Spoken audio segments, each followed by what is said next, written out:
Well, good evening, everyone. The night before Valentine's Day. Hope you all will be busy tomorrow evening as well, although not on this kind of business. Would someone call the roll, please? What do you need, Eric? Or at least take attendance so that it is recorded that we have a quorum present. I think we usually do that in the chat, don't we? Okay. Just put your name in the chat or something. Thanks, Robin. We'll do that. I'll do that.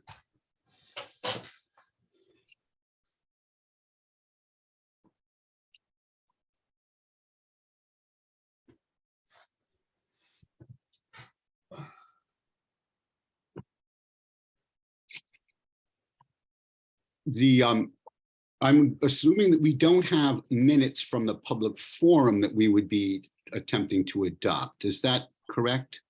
We actually do have draft minutes that Logan did and was very meticulous about, that I sent out by the weekly meeting email.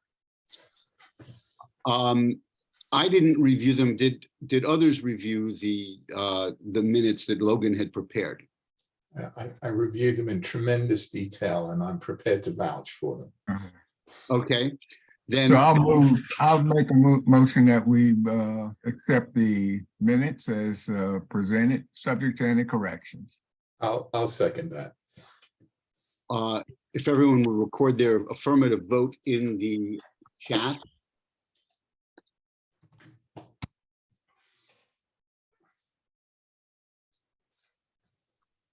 Thank you, Logan.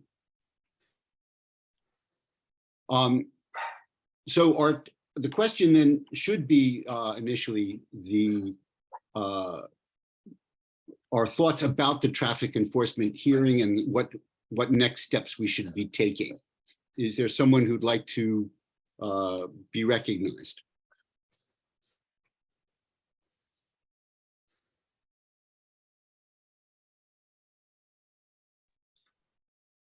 I thought we heard from a reasonable cross-section of people. I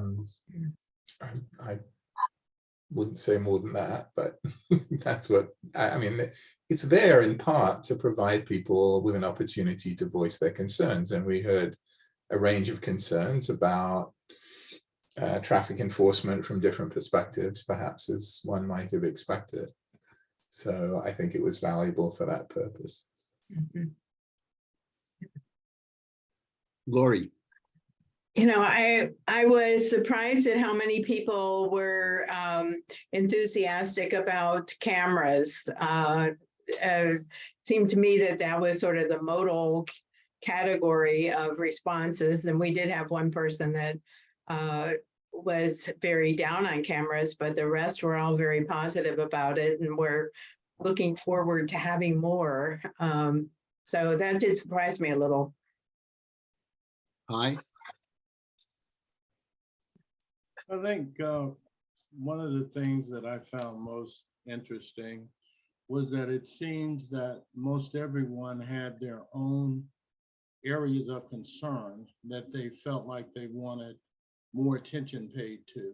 They were, be it the traffic situation on 29 and people not stopping at red lights before making a right turn, not coming to a complete stop.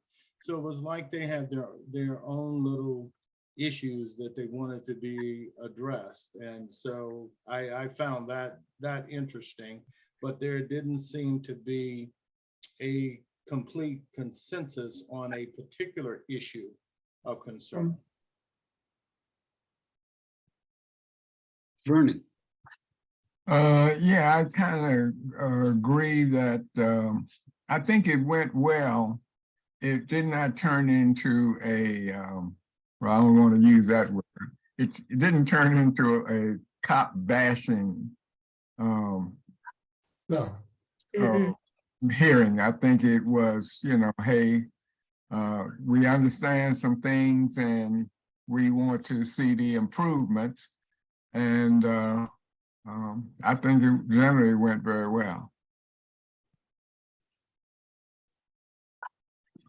Well, thank you all for those observations. I also I wasn't surprised that people spoke specifically about their commute, their neighborhood, some stretch where they felt traffic enforcement needed to be improved. And I'm not sure that, does anyone think that we have a responsibility to sort of identify those specifically or forward them, other than the fact that I'm guessing they were recorded by Logan in the minutes and also appear in the written spreadsheet of submissions? Do we need to do anything more about specific geographical locations where people thought that more enforcement was warranted? I don't think that that level of detail is really our job. I think that you know, the police clearly listen to the local community. We hear that, and the local community also goes through the county council to talk to the police. I think our job is to look at the policies and the implementation of traffic enforcement more broadly, rather than, you know, figuring out whether there should be a speed camera at a particular corner or not. I don't think we're constituted for that. I don't think we have the expertise for that either. I didn't mean that we would do anything other than simply forward it or bring it to their attention, but you're correct. I agree with you, Robin. Unless there are others who have a different view, but in other words, these were the public's views expressed at our hearing, and do we have any more responsibility to convey them? And does anyone else have a view on that? Well, Lori? I would only add that, you know, certainly the comments were mostly focused on, you know, speeding, aggressive driving, what can be done about these things. And, you know, it's making me think that, you know, traffic stops because you have a light out in the back of your car should not be a priority. You know, aggressive driving and, you know, dangerous driving behavior should be more the focus. And, you know, that gets to the whole business of pretext stops and et cetera. But, you know, I definitely was not hearing anything that made me think that the public we had at the meeting were concerned about those things. They were definitely much more focused on the really dangerous stuff. Mm-hmm.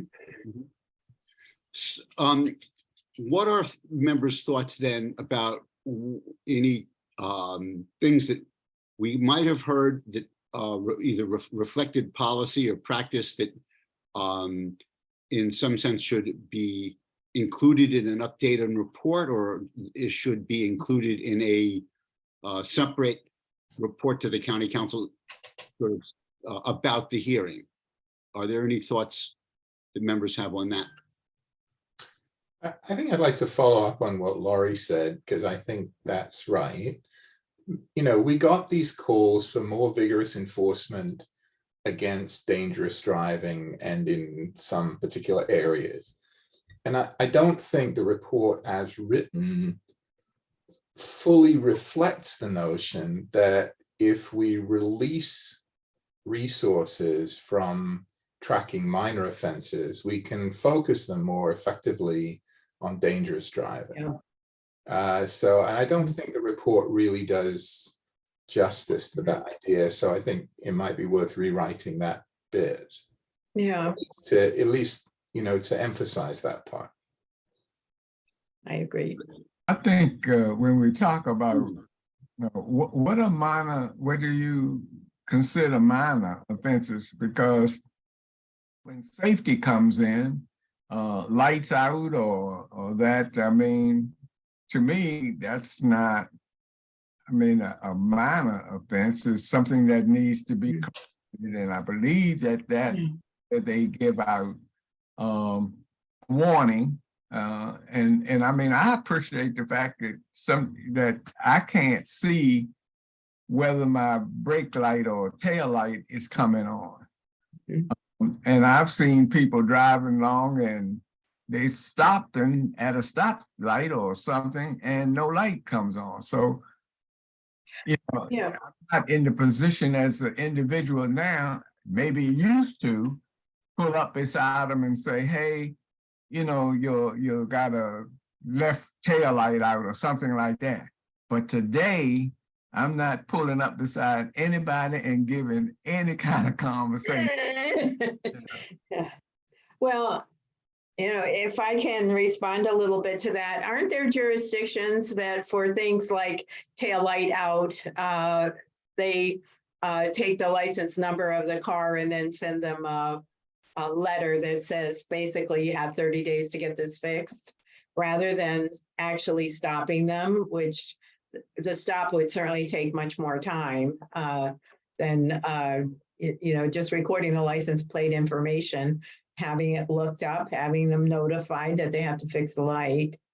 I mean, I don't want people driving around in unsafe cars either, but I also am perhaps more concerned about the truly high-speed, aggressive type driving that people were discussing in the meeting. Sergeant Can I add one? Excuse me, I want to recognize Sergeant Brewer. Yeah, yeah. She has something that she Yeah. could share that might Great. help inform us on this. Yeah, I'm sorry that I have no camera today. I'm still in the office. I've been here since 6. I'm just trying to get stuff done.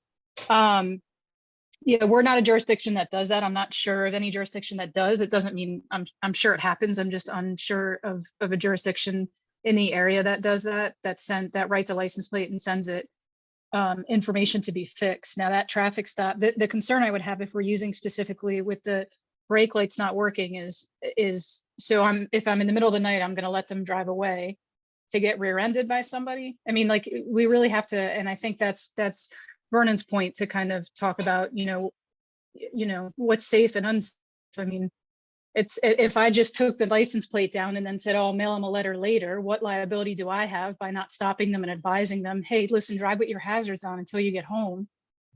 It's not necessarily a citation. We typically write what's called an equipment repair order for that. But yeah, I think saying that that's not picking and choosing and saying what's minor. I mean, that absolutely could result in a collision, a rear end collision. Thank you, Sergeant. Dr. Gaster? Well, I think the evidence from Tacoma Park is fairly convincing. Tacoma Park has been running this basically a pilot experiment for us for the last 4 years. And they have cut the number of traffic stops drastically, 80%. And at the same time, the number of accidents in their jurisdiction has gone down. So I think the empirical evidence is that you can do this. And that it doesn't have negative consequences. Of course, look, if you don't give a ticket for somebody with no brake lights and they get rear-ended, that can happen. Of course it can happen, but the evidence in the aggregate is that actually you can get safer streets if you focus on the places where accidents happen most and the kinds of driving that are most dangerous. So I think the empirical evidence so far, and I agree Tacoma Park is a small place, but I think the empirical evidence shows that we can do this and it will improve safety, not reduce it.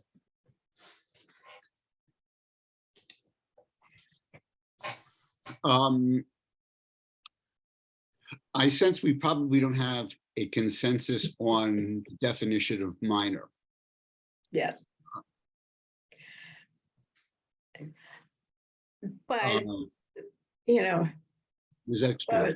but what is minor can be an empirical question that you could get information about.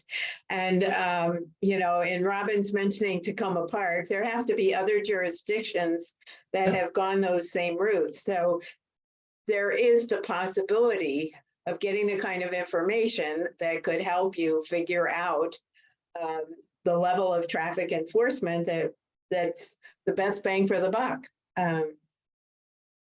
Mr. Ricks? Well, I know that, you know, they have license plate readers and what have you. But if, you know, if when you talk about Montgomery County as a whole versus that entity of Tacoma Park, I mean, you're talking about if you're out in country roads or out in all, you know, places in Montgomery County, it can be dark. I mean, it can be dark, Sure. and unsafe. And so that's why, you know, if it's a smaller place like Tacoma Park,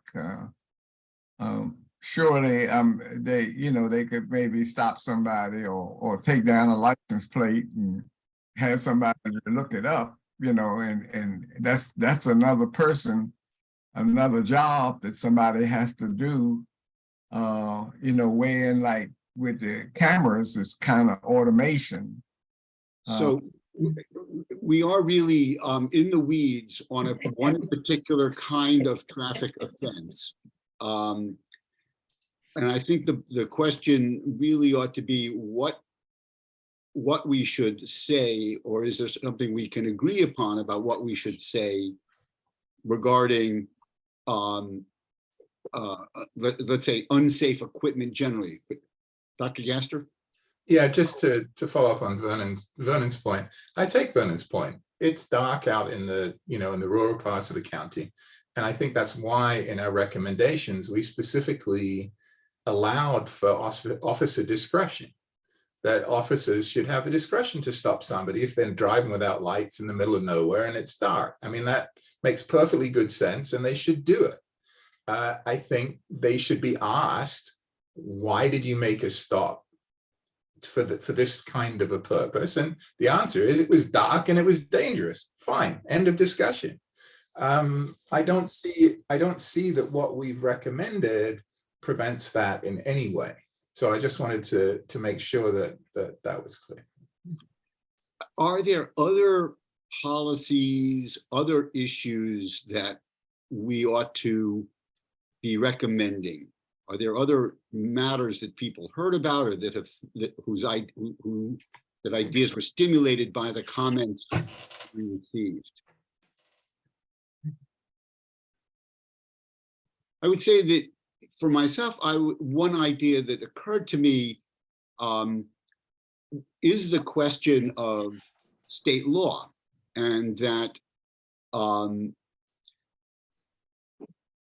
there increasingly many people equip their vehicles with cameras, dashboard cameras, and are recording the activities of other vehicles around them.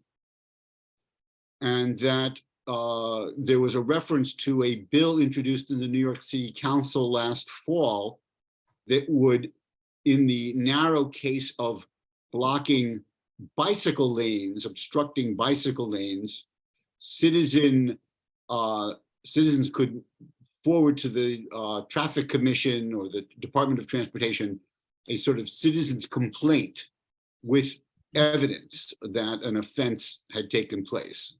And what I was wondering would be whether or not there is value in the state of Maryland passing a law that would allow a citizen to submit the evidence of a dashboard camera that captured time, speed, and the activity of a motorist that, you know, is weaving, driving dangerously, and so forth, and allow that to be used for the issuance of a citation like a speed camera citation.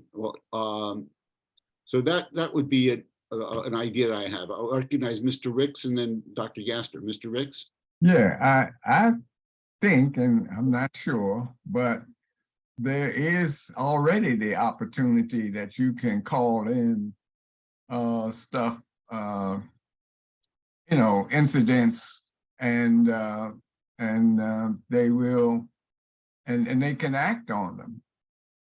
Maybe Kate can can give us some information on that, but it's my understanding, if I saw somebody driving erratically or speeding, or I felt was impaired driving or what have you, that I could call in, and if I had a license plate, give it to them and some directions of where that vehicle might be or be heading, and they would, it could be acted upon.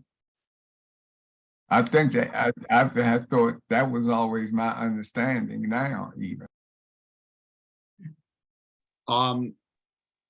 It may be that, you know, someone can make a call to a police dispatcher and say, I'm witnessing on I-95 at this moment, at this location, this behavior. Maybe I've captured the license plate, maybe I haven't. But the problem with what you're proposing is that, you know, the only evidence is the say-so, the untrained opinion of the motorist who makes the call. What I'm proposing is that evidence that would be calibrated to speed and time, that would be actual video evidence, and they could be submitted and would be the basis for the actual issue of a citation without having the police officer actually be a witness, that the driver in the recording of this electronically, that would be sufficient. And if the operator of the vehicle wanted to contest it, they could contest it the way they could contest any accusation. Sergeant Brewer, and then Dr. Gaster. Yeah, I mean, I don't know that the video would on its face just be submitted for evidence with the evidentiary rules, but we could kind of do a hybrid of both, right? So if somebody calls in and says, I need you to check the speed of the driver, we go check it out. We can either independently verify it or make sure that we have the witness information, because I can write a citation, but like you said, I have to have probable cause to do, or reasonable articulable suspicion to do that. Short of that, and without witness information, I'm not going to be able to make it in court. So if the witness says, yes, I will be there, I'll come here, and then sometimes those situations can happen. But I don't think I mean, in what situation are you referring to that any camera, that a civilian camera would be calibrated to speed? And like, I just think the evidentiary rules aren't going to get that in, other than just to say, I observed this, and here is also what I observed. But I don't know that it would be a calibration of speed. It would just have to be based on, I saw this, here's something to back up what I saw in court. But yeah, that would have to be something that somebody would I guess follow through on their own. Other than, I mean, I don't think we could do any speeding. It would have to be other information, and we'd have to still have witness information on that, because we still didn't witness it. At least here in the state of Maryland, I think that would be hard to make without, for traffic court, with just the video.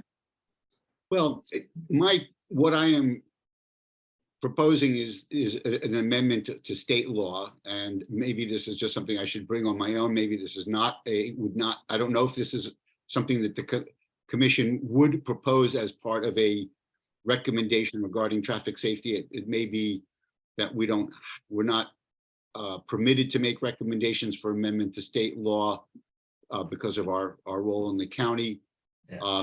But I only wanted to bring this idea up. I recently was in a vehicle, I was in a Lyft vehicle. The driver had a dash cam.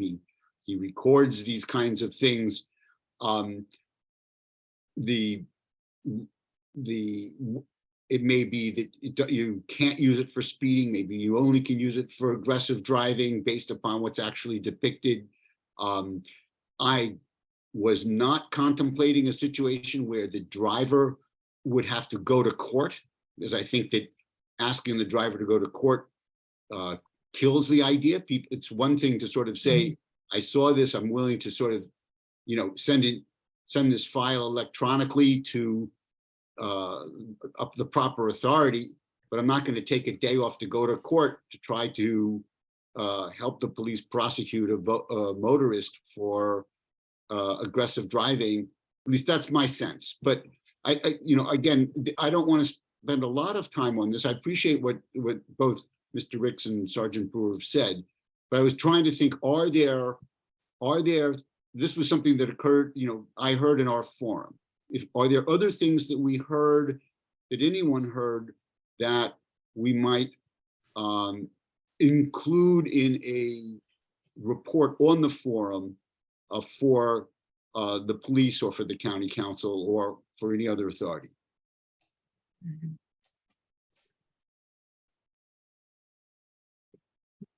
Can I comment on that? Yes, Ms. Sexton. You know, I think that, you know, there was a lot of back and forth about these cameras, you know, that, you know, speed and red light. And, you know, I think that there has to be good data out there somewhere that will tell us some information that might be helpful in this whole discussion of the cameras. There was someone who had with a connection to the police department, I think it was someone who has retired, was indicating that he had a little graphic that showed that, you know, they put in speed cameras and the number of fatalities or serious accidents had not gone down. But I would argue that in the county, we don't have a critical mass of speed cameras large enough to have any impact on traffic fatalities or accidents. I mean, you know, we have them sprinkled around the county, but, you know, this is not enough to be able to make any statements as to whether they work or not, you know, so, but there has to be data out there. And, you know, I'm afraid I'm going to be a broken record about so many things in terms of getting information, you know, getting analytic evidence. And this is another case of that, I guess. I think there was data actually when we got the presentation on traffic enforcement. I can't remember who it was from MCPD who made the point, but said that the number of tickets being issued has declined sharply. The number of cameras is up, the number of tickets is down. That means people are speeding and going through red lights less often. So I think the evidence from the existing cameras is actually that they do work. But it's working somewhere because Virginia is now, they didn't have speed cameras, you know, they had outruled them. And now they're putting them back in where school systems and all that also. Yeah. Well, I mean, it's hard to think that they wouldn't work. I mean, how many speed camera tickets do you want to get before you get the message that it's an expensive proposition? But they are spread all over the place. So, you know, does the person know where the speed camera is and slow down for that? And then, you know, 5 miles down the road, they're going way, way too fast again. You know, and if, you know, they know where they are, so they're planning ahead and making sure they don't get that ticket. Is there an agreement in the commission that we support the speed cameras and that we would support having more of them? I support that, and I believe the chief said that they were getting more of them. Correct, I believe that's what I Our understand. report calls for that. Okay, and a report calls for that. Very good. Well, and our speed cameras are, you know, some of that is state. Like they, you know, they give us a certain number and that's what we get. Right, Mhm. right. The state is very involved in that. Is there anything else that people want to say regarding the traffic forum? Or are we close to being ready to move on to the next item? Done. Okay, well, good. Well, I appreciate everybody's, you know, close attention to that, and the thoughts that people made. And Robin, can we ask that the thoughts that you had about sort of what might warrant some clarification that you can use into your schedule, sort of doing that and share an update? Wonderful. Good. Robin, I wanted to recognize you now then, but regarding your request that we make seek more data from the MCPD regarding, reported crimes and arrests in their jurisdiction. Yeah, so we have crime data from the open portal. It's interesting because we've had a lot of discussion. I live in Silver Spring, and we've had a ton of discussion recently about the uptick in violent crime. Well, uptick, it's worrying amounts of violent crime. Some of you will have seen that PowerPoint that I circulated.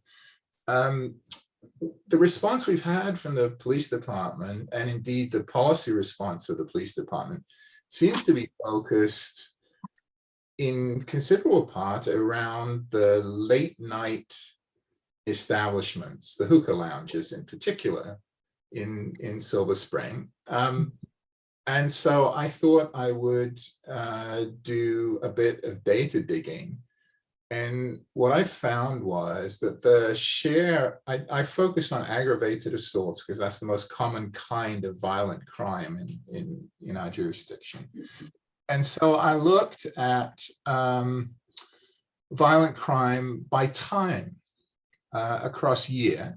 And so I broke it into, my son did this for me, I broke it into 4-hour segments. And it turns out that crime is up.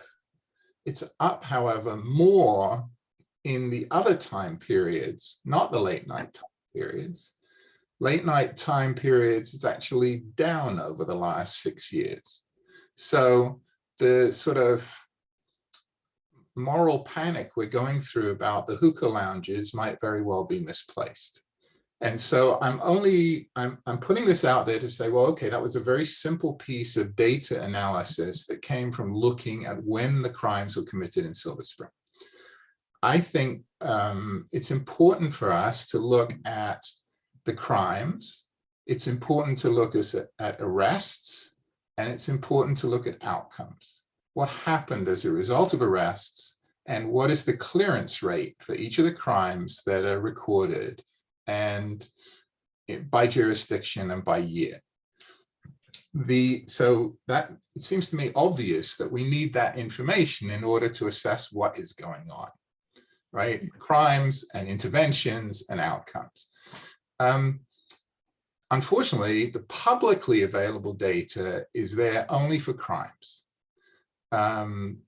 It goes back 5 years. That's okay. There were some changes 6 years ago. So we have 5 years of data. That's enough.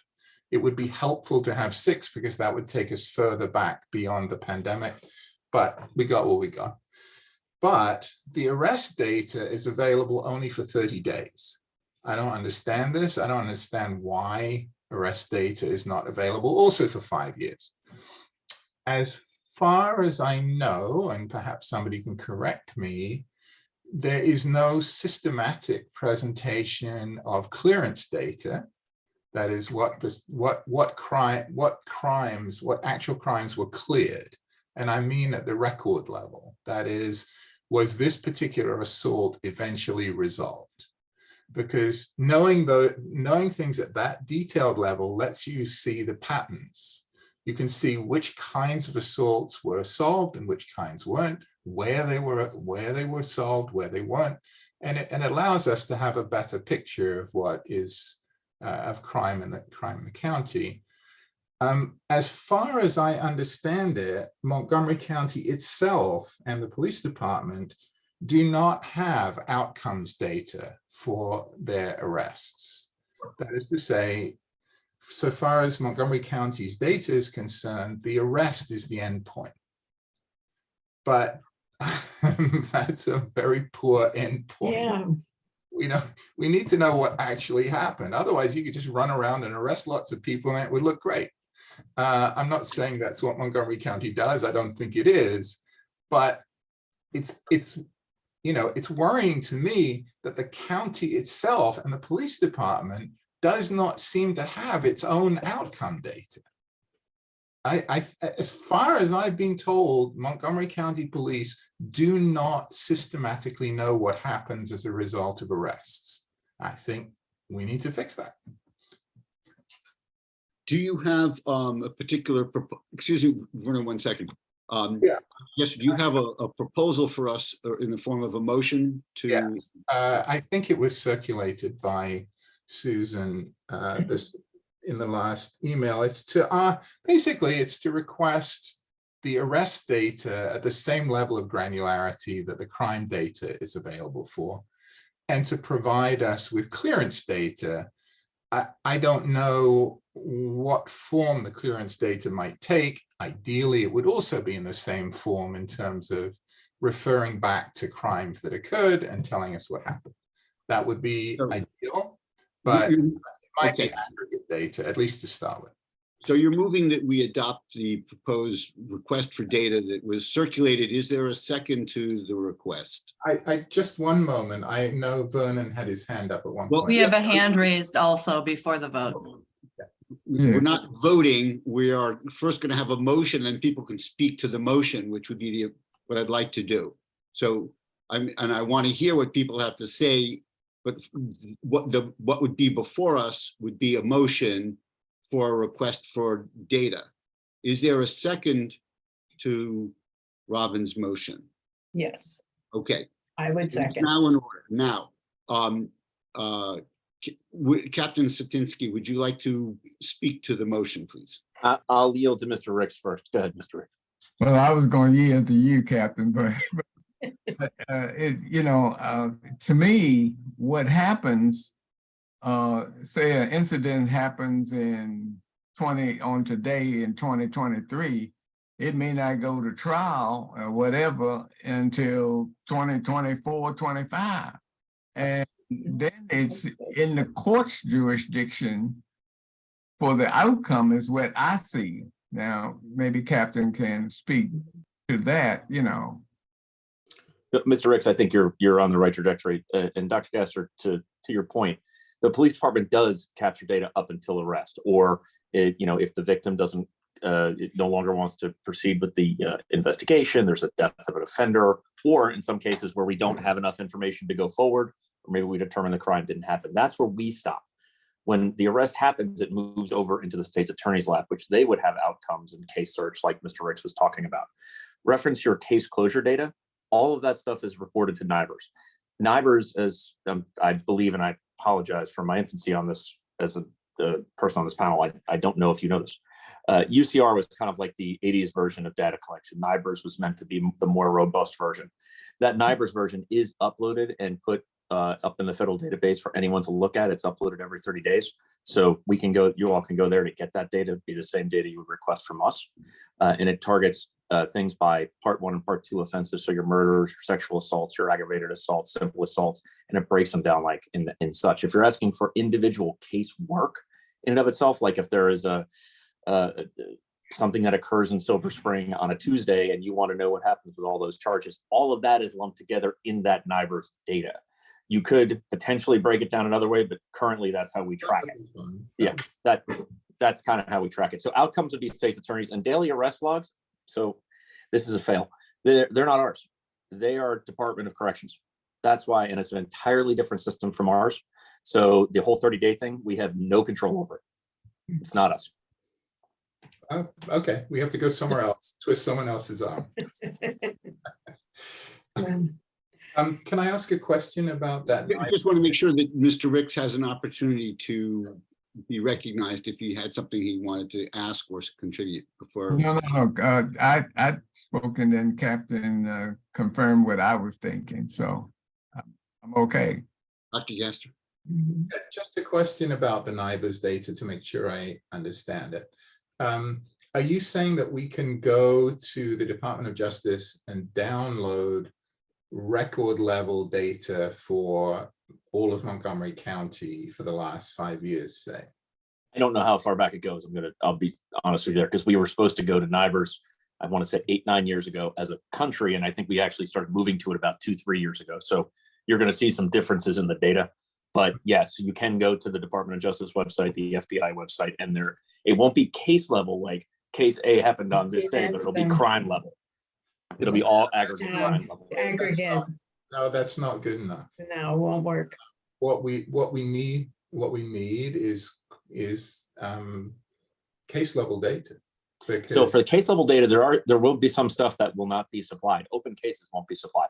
So you're gonna miss out on that stuff. that's fine. This And is there'll be other data that would have to be a request we kind of put through in order to what exactly the headers you would want. And we would be happy to talk, to talk in detail to your data person about it. I would. that's me. You and I can talk Yeah. Okay. because I'm the guy who did it for MPIA and did it all for many years. So I'm very well versed in this whole situation. So Excellent. Dr. Kester, you and I can get together. Perfect. Let's take it offline.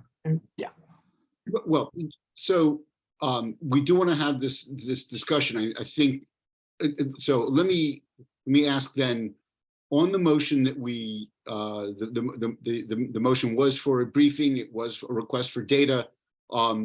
Is there further discussion of the motion? Are we ready to vote? All those in favor indicate in the chat that they are in favor of the motion for data request. Could you restate the motion? Sorry. The motion is the adoption of the resolution that was transmitted in the before the agenda. It was shared. Susan, let's see, that was Yes, I'm trying to get it from the email and I'm going to cut and paste it into the chat. Yeah, that would be really helpful. I just want to make sure I understand what I'm voting on. Thanks. Always Right. helpful. You'll never make it in Congress.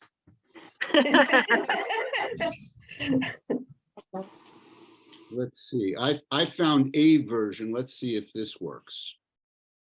There we go. Well done.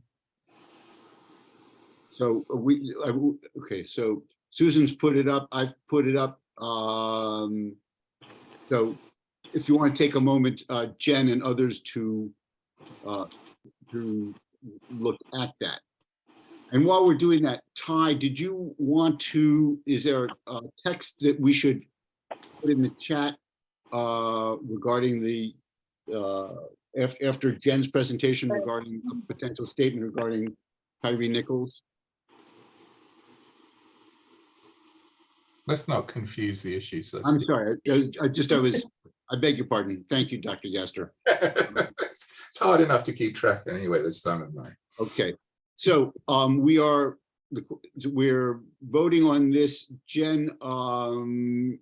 We have, it looks like you've voted aye.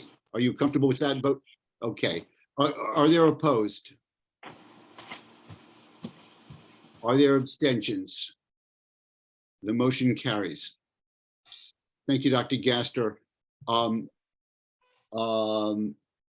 next item is, Jen, we were delighted to hear that you were invited to speak to the U.S. Department of Justice on one of the things that you're expert on and working on, and we were delighted you'd be able to share with us for a few minutes what you shared with the U.S. Department of Justice.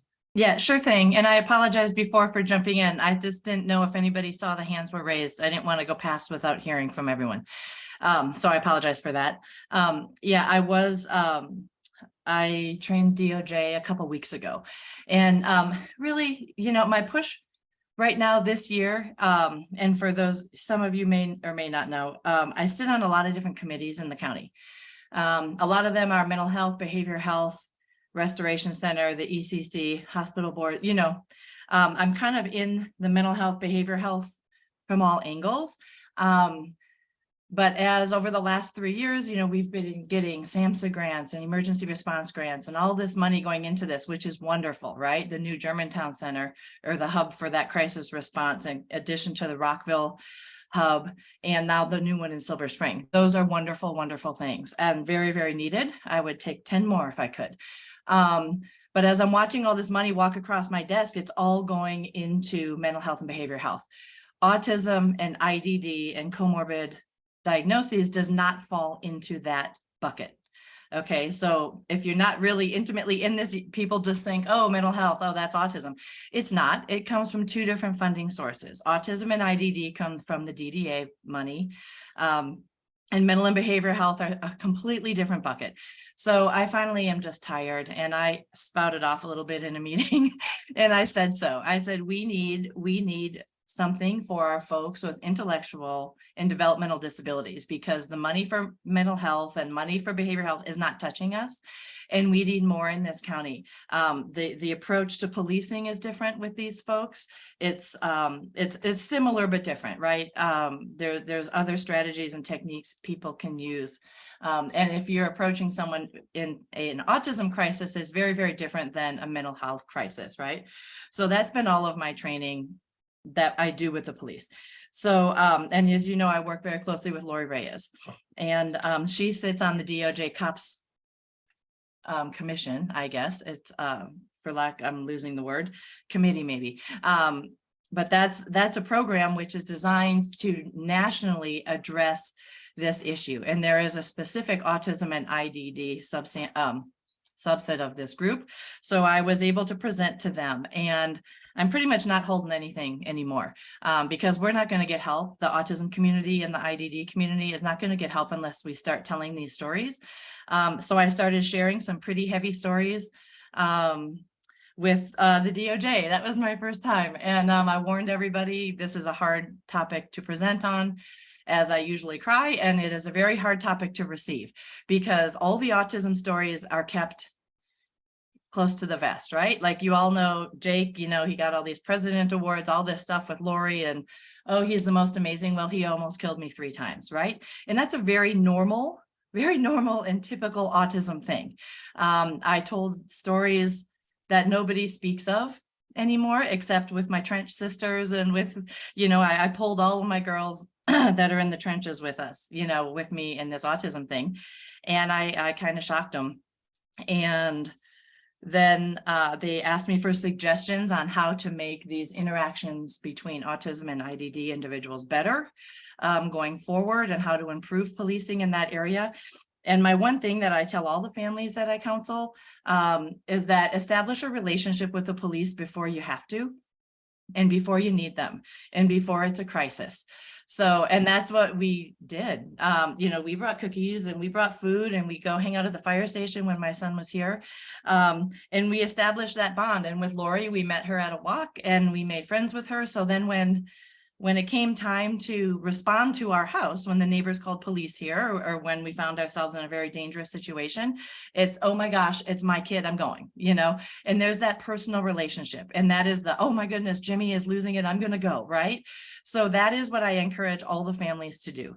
It's not going to solve all the problems, you know, because there's a whole way to approach someone with autism. You know, you have to really lower your stance and your posture and approach from the side and fix your face. Like there's so many things that I train about. But it's going to solve a lot of things. If there's a personal relationship with a family where the parents already trust a law enforcement officer to help their kid, that's what's going to save. That's what's going to save a life. And so I told that to the DOJ, and now they, surprisingly enough, the call went 2 hours. The last half hour was me being questioned by all these DOJ lawyers, and I was totally shaking and shredding the stuff like I'm doing now because I was totally nervous. And but it was a wonderful interaction. And like 20 minutes later, I got an email that they are now establishing a work group to nationally encourage people in our population to go out and make relationships with the police, and how to spearhead this and how to make this happen to minimize, you know, some scary situations where nobody interacting with anybody knows what to do, right? Because you approach one of these situations, you don't know what to do. Your anxiety goes up just as much as the next guy, you know? So that it was a really wonderful training. Now they put me on that group, which has some federal impact, which is pretty scary and amazing at the same time. But that's the way we need to move. And I just in case you guys don't know, tomorrow also Gabe Albernaz is introducing plans to make a new commission in the county for just autism and IDD work at not just police response, but I'm hoping to make sure we get someone on there with law enforcement experience and some CIT experience, as well as all the providers, the service providers, because there are just huge gaps in our system. If you have autism and a mental health disorder, you pretty much get nothing right now. I was on a call today and the waiting list is 600 people long. So, and no one is applying for these jobs. So it is very, we're in a really weird spot right now. So that's, I think, most of what I wanted to tell you. You can ask any questions that you have. I'll try to answer. I don't know everything, obviously, but I can try my best. Well, thank you. Are there questions for Jen Lin?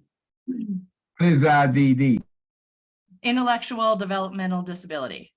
So typically that would include someone with autism if they are, well, they kind of all go together. It's typically Down syndrome folks that would be intellectual or developmental disability. Autism is a developmental disability, but sometimes the comorbid diagnoses put it in, cause it to be treated in another way. Like 80% of kids with autism or adults with autism also have a bipolar or a mood disorder diagnosis or a schizoaffective disorder, which a ton of my guys have schizoaffective disorder. And you've got to handle it. You got to be careful. So yeah, sorry, I was talking lingo there for a little bit. I apologize. No need to apologize for anything, Jen. We'd all be congratulating you on the remarkable work you do. Oh, well, that's awful kind. I feel like I'm spinning my wheels most days, and I'm actually standing on a treadmill right now. So I very much just spin, walk in place. And I'm rocking back and forth and yeah. Getting practice for working with the feds, no doubt. Oh gosh. That's a different kind of practice. Yeah. I appreciate very much what you said. I think that and this isn't meant in any sense as a criticism, this is more an observation of the society, that it's in some sense has a lot of expectation about privilege to be able to say, go out and take the initiative to develop a relationship with the police because my Absolutely. an IDD. Well, that's totally real. And that's not lost on me. I'm the mom of a brown man. Right. And I started doing that early because every day I'm terrified. He's on the Eastern Shore. It's a lot different than here. Right. And he's an adolescent with no impulse control and he's 6'3". Right. So, and that's not, impulse control is just one of those things a lot of our autistic boys don't have, so it's yeah, it is scary. And one time when Jake was really having a problem, one of his teachers who is African-American got in the car and he screamed in his face. He's like, "You're a black man of white privilege." And he was right. He was right, because I'm not rich, but I would give anything to get him into a doctor's door and get him on the step. And so many families get late diagnoses, can't access the right doctors, are told to go wait 2 years for a diagnosis, and you're missing valuable time. Jen, thank you. Is there any action step that would be appropriate for the commission to take regarding this matter? I don't really think, as long as I'm still here, I'm trying to really report out when things happen. And I follow it very closely. I don't know that there's anything the PAC needs to do next. I am very much watching this commission or whatever Gabe Albernaz is proposing. Right. I'm watching that very closely. We were Okay. talking about it today on another call, so I can follow up as things happen there. Well, again, thank you very much, and we're all very proud of you and admiring of what you're doing. Oh gosh, that's kind. Thank you. In the Not county, just kind. in the county, you can only serve on one commission at a time. Right. Tell Gabe, don't think he's gonna take you from our commission. Oh, babe, those text messages have gone out already. Well, again, thank you. Our next Perhaps you could ask Gabe to make it so that there's a representative of our committee or of our commission on that committee. Yeah, I might be able to finagle some type of a liaison thing, kind of similar to what if we really slice it down, we'll see. But I mean, Lori or, someone that works with the autism group could very much also be, you know, there's many people that can fill what I do. So we'll, I'm gonna push for that. So thank you. And taking up on Ms. Daphnis's suggestion, we would be, I'm pretty confident, willing to adopt a resolution recommending that to the county council. Oh, So- well, that would be an action. Yeah, I mean, that's if you good. want an action item, that would be something. Is that something we should do right now, since this is a matter pending in the county council? Christie, I do you don't, have a yeah, I motion? don't know the timeline on how this all I plays out. recognize Ms. Daphnis for a motion. Yeah, I mean, I guess I motion that the PAC support a letter to the county council recommending creation of a liaison position on any IDD committee or commission that is developed. Excellent. Is there a second? I'll choose that. Mr. Ricks, further discussion? Those in favor, record your vote aye in the chat.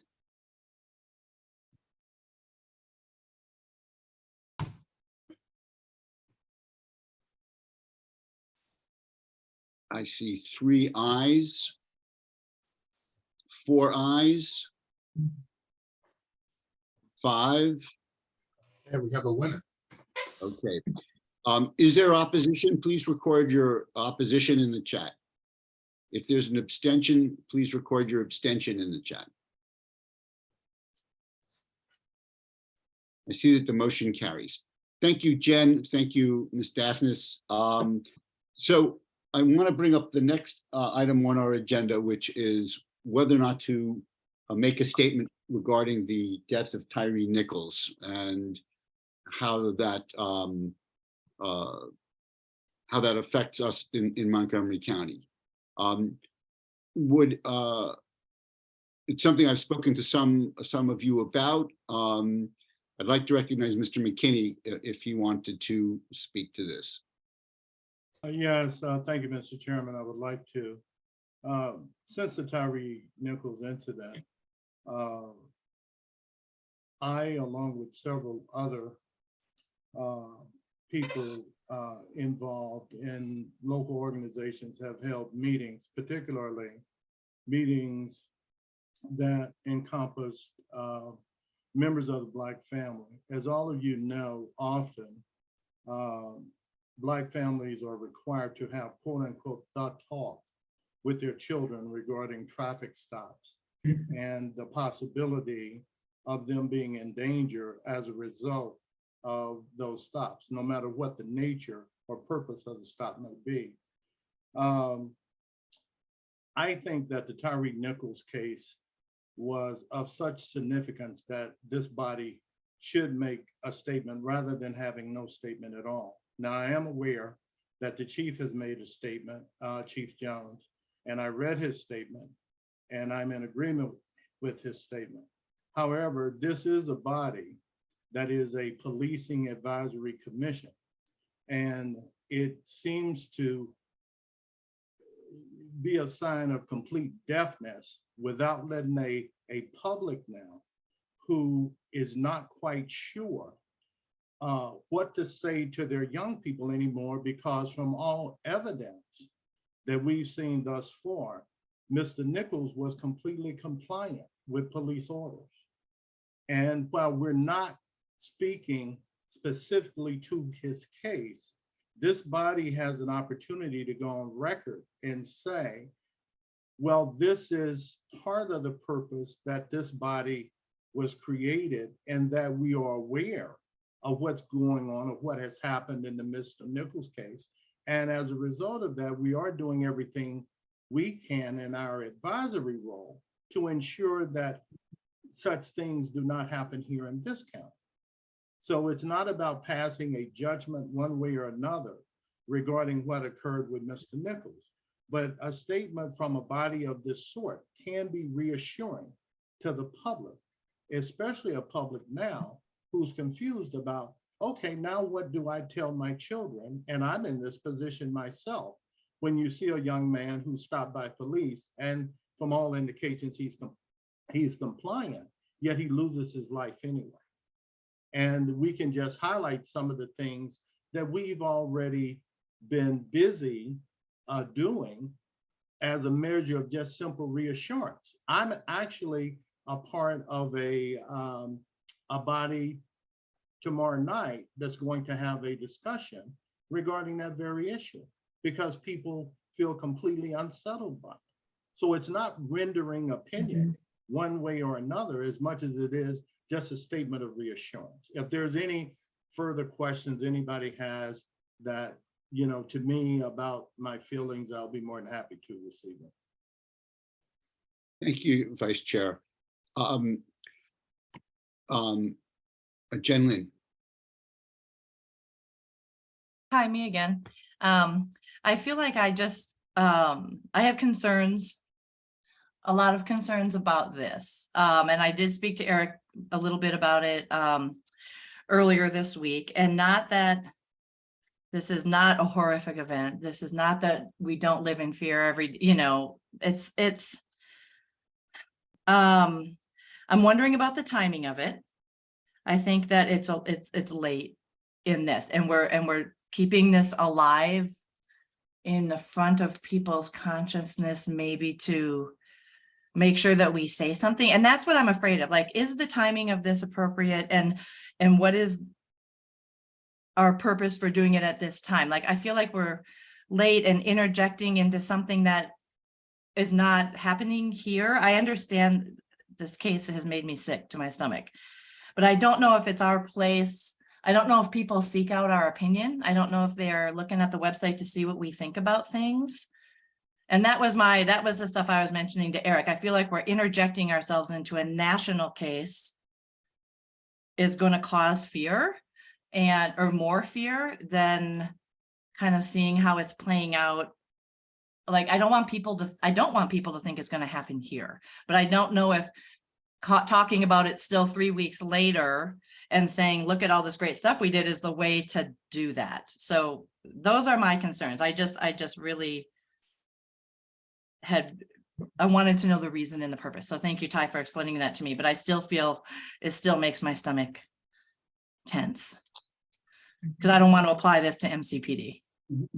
Would it be valuable that we put some text in front of everyone to at least have a draft of a statement as sort of the basis for our conversation rather than an abstraction? That would help. That would be helpful. So Ty, I had sent something to you and I apologize, and you had replied, and I'm fear that I have not captured exactly what you had in mind. I'm posting it in the chat now. There was a concern about, I think, the conclusion, but how about if I read it? Would that help, or should we just let folks read what I've posted in the chat? Just read it in the chat. Okay. Almost all of us can read. I have my blank moments.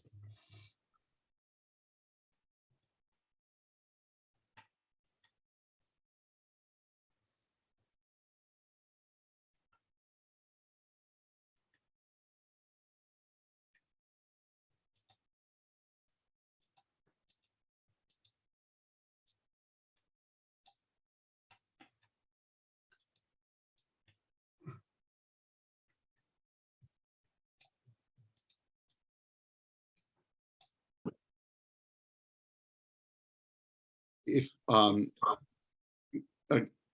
we ready to begin a discussion? I see Mr. Rick's hand up first. Yes. I'm with Jen on this. I think that we can make, if we make any statement, that we not necessarily tie it to that case. I see here that you're saying that more or less that we will continue to encourage the enforcement of that the department training and of de-escalation and that we continue to support that kind of training and you know, and that we encourage citizens to continue to have conversation with their young people about how to interact with police.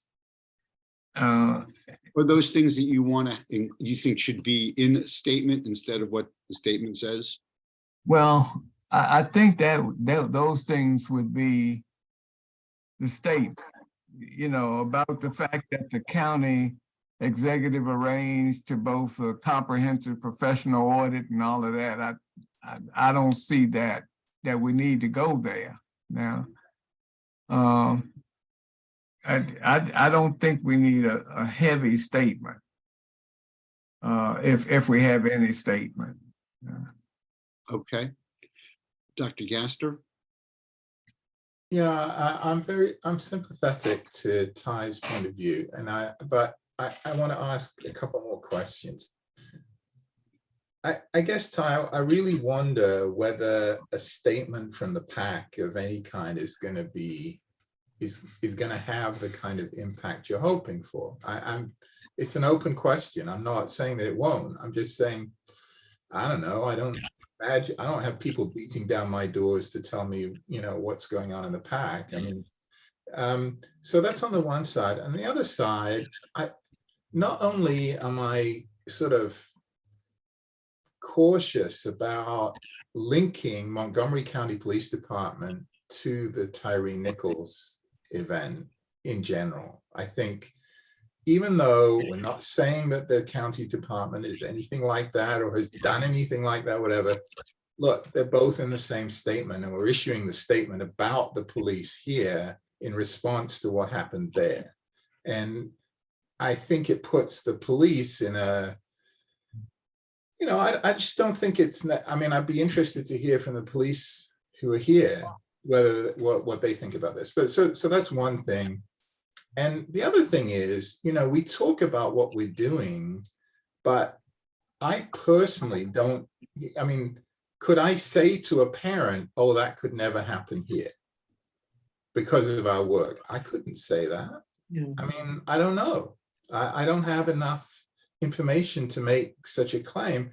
These are all things that are being done. I get that. And the results so far has been, you know, we haven't had anything like this, but I don't know. So my question really is, how necessary is this? And aren't you concerned about tying our police department to the Tyre Nichols case? Is that question for me? Yeah, sorry. Questions for Ty, yeah.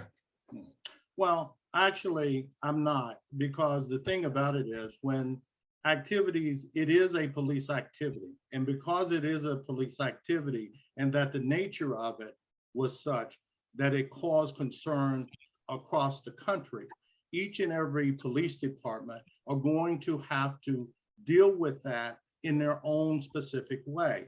This is not to paint the police department or to say that anybody is responsible, not even to cast responsibility on the Memphis Police Department because they have a legal process that they have to go through. But it's just simply to reassure those people in Montgomery County who are policed by Montgomery County Police who have concerns whether you address them or not.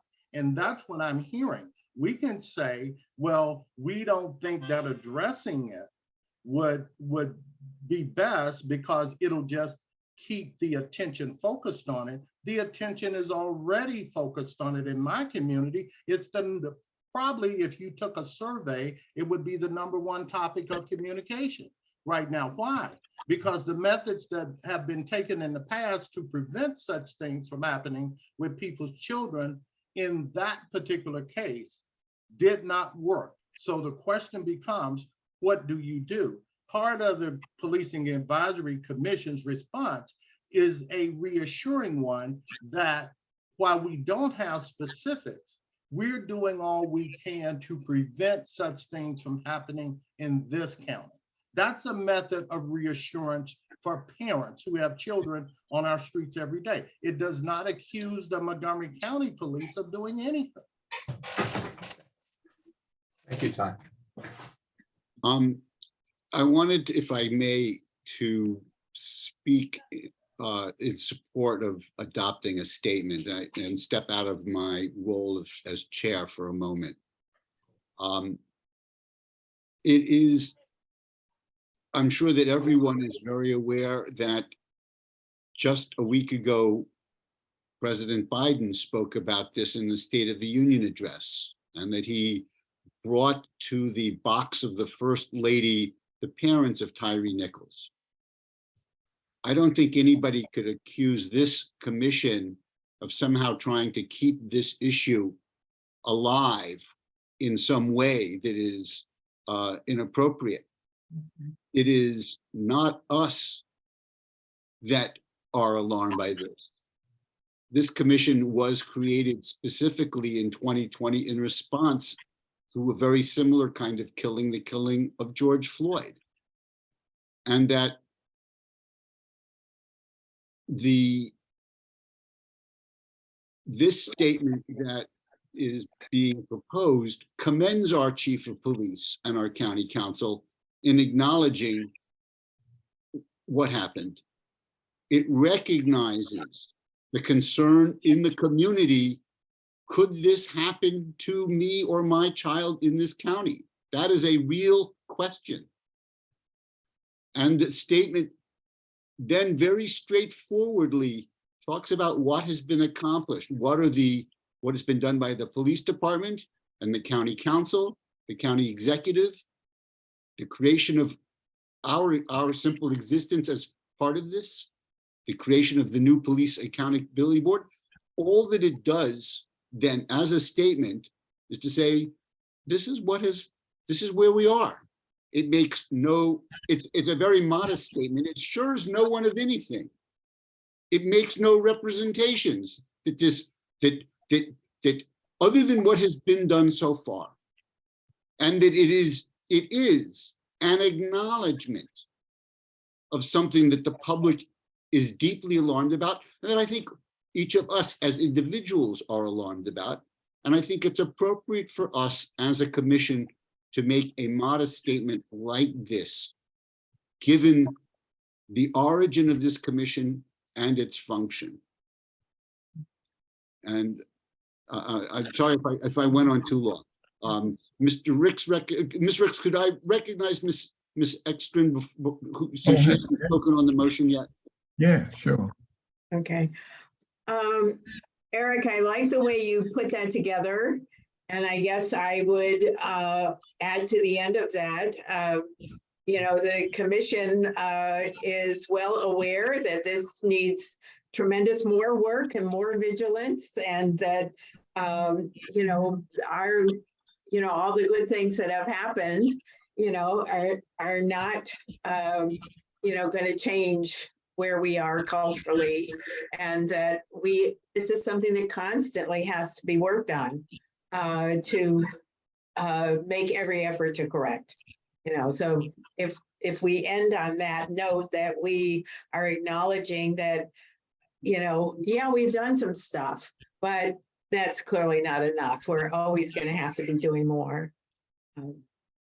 So. Thank you, Mr. Ricks. Vice Chair, did you want to speak some more on this? I want to hear from Mr. Ricks first, if I may. Yes, Mr. Ricks.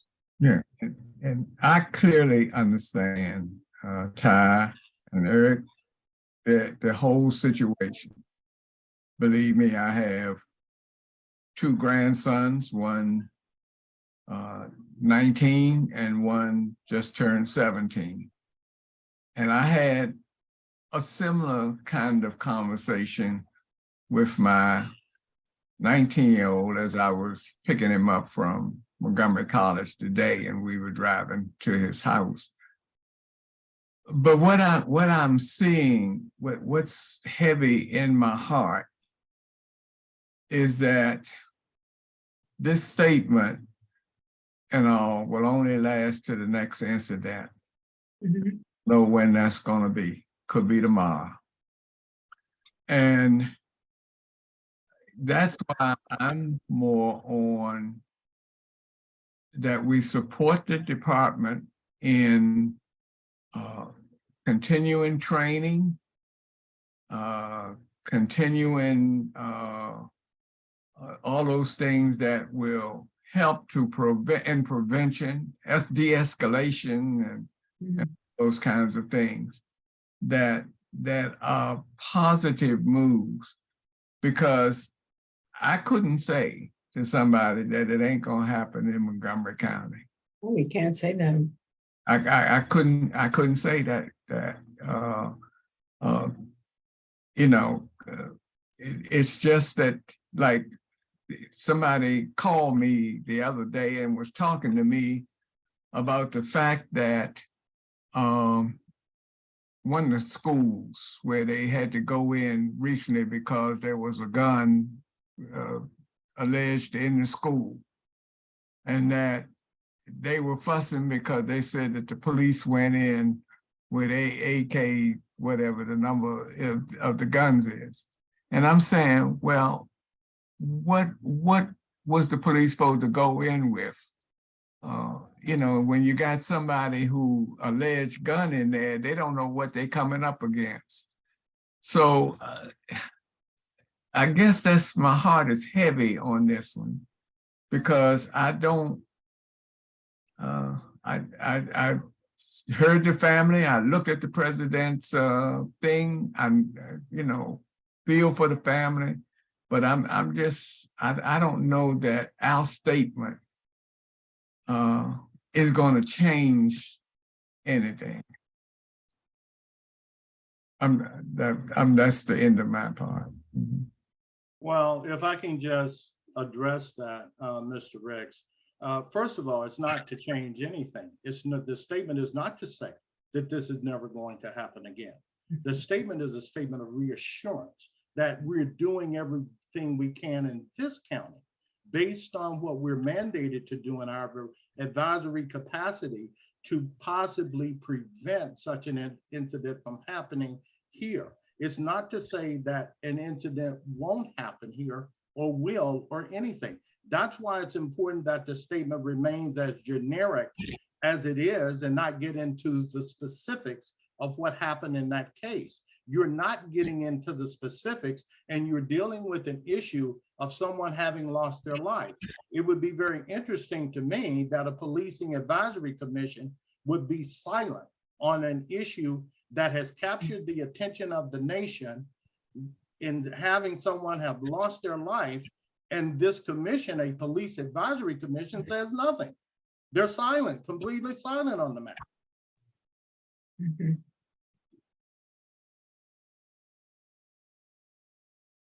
I wanted to suggest perhaps to take the comments that the ideas that Ms. Ekstrom suggested and add something like those two sentences at the very end as a conclusion.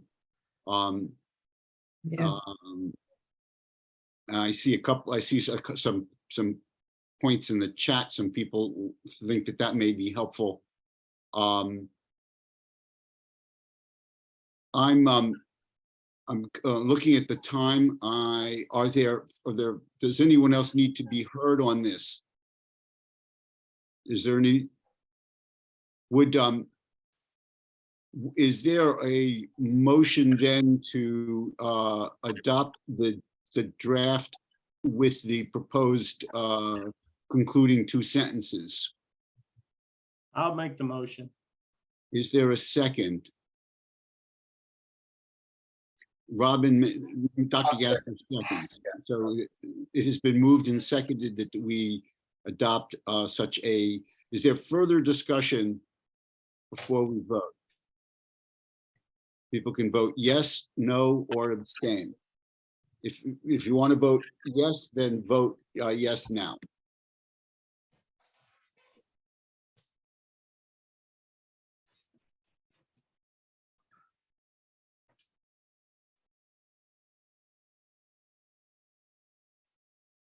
Those who wish to vote no can vote no.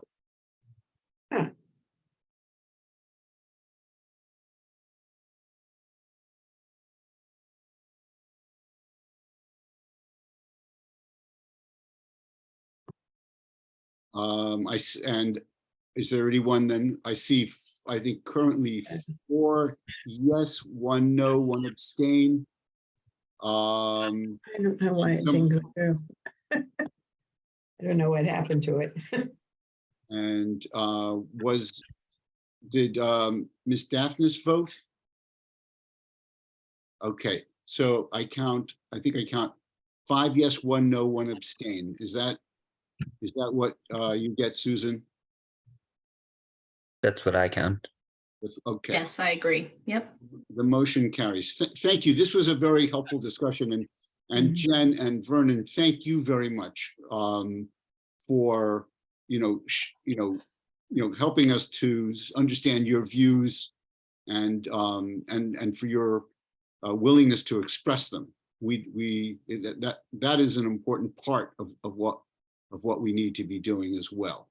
Right. Well, let me say that in no way was any of my statements to spank anybody on the opinions or the conversation. I just had to get my thoughts out into the discussion. And I mean, very valid points coming up from both sides. So thank you.